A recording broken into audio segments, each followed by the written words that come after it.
Even though I fully understood the church's teaching on abortion, I struggled a lot with church's teaching on contraception.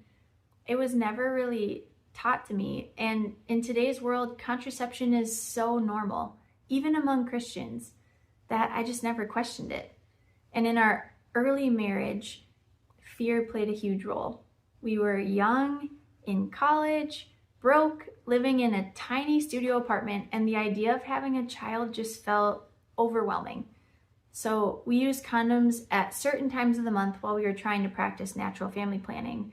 And the only reason I wanted to do natural family planning was in our marriage prep, they said it was a good option and it was natural and free. And so I figured, hey, why not? I told myself using condoms occasionally was reasonable. And honestly, I thought the church's rules at the time were just made up by a bunch of out of touch celibate men. What did they know about a young couple trying to plan a family? But I never actually searched for answers for my questions. Not until God allowed certain experiences to soften my heart.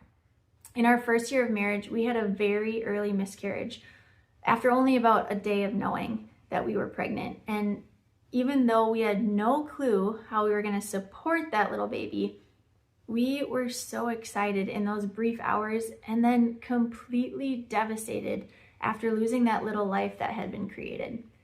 It's amazing how many hopes and dreams and plans my brain could conjure up in that short amount of time, and I felt like I had it all figured out. The miscarriage deeply affected me for months. That experience changed us as a couple. It planted a seed that maybe we didn't need to be so afraid. Maybe God would provide if He blessed us with a child. And maybe NFP and NFP alone was something to consider.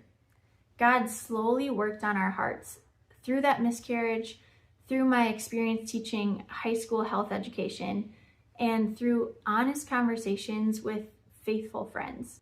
I remember one friend in particular, after saying I wanted maybe 4 kids, she said, "What if God wants to give you 6? So what? Why does a number matter?" And she kind of challenged me on that.